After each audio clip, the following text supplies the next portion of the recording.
Alright mates, welcome back to the channel. JL Scott Fishing and Eats. Give you a quick update from the upper Potomac. We're all the way up in the locks. Kind of see how there's like hardly anybody here, but there's a couple cars, but a lot of people are riding their bikes on the towpath. Weather's a little bit warmer today, about 37, 38 degrees. I'm going to get at the top of the hill right here. I'm going to turn the phone around and kind of see what it's like here in the wintertime.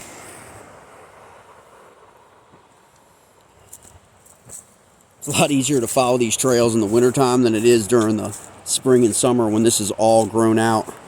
But you can see one of the cuts right here, right out into the main river.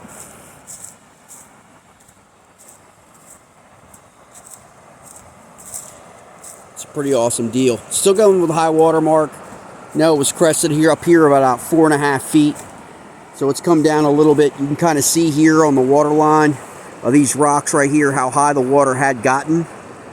We're now coming down here. You can check out the water clarity there. It's actually still pretty nice compared to when it's been. We've even got people out here doing a little bit of painting on the river. They paint on the side of the river. It's a pretty nice area. Normally you could walk across. You could walk across this area.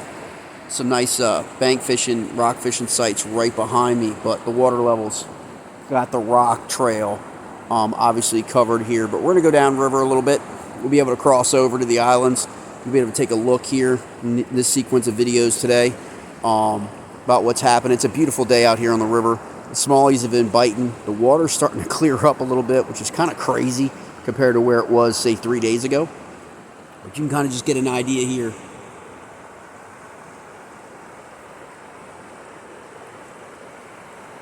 Right on the other side of that,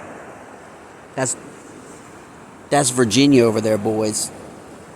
And Virginia boys over there don't have as much access as us, the Maryland guys over here got. But that is Virginia on that side. The old canal, which most people talk about, Riley's or Seneca Landing, is about 1/4 mile right where I'm going to show you, right up there. There's a rock and a ledge fall line right up there. Boats don't come down below here into this section hardly ever. They've got to put in either a Pennyfield and come up this way, or Swains. And I mean, not even boats don't put them in Swains, but Pennyfield you can put a boat in.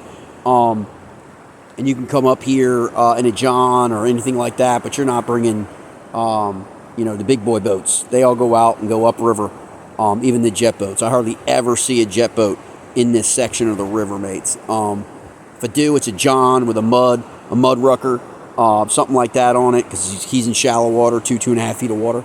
But it is a beautiful, beautiful day out here. Just check that out. You can put your kayak in right here, okay? Literally 25 yards, 30 yards from the canal. That walkway with your kayak, and I've done it numerous times, put the kayak in right here and shoot that gap right there, and you will be on smallies within 2 minutes. That's the beauty of having this kind of access on the upper Potomac and all of these locks that I am fortunate enough to have moved up here in the last few years to be able to hit every single day that I want to come out. It's just really easy access and great smallie fishing. All right, we're going to move down, maybe cross over to some islands, take a look at my section, see how it's doing. Let's see if we can't hook in a little bit of some smallies.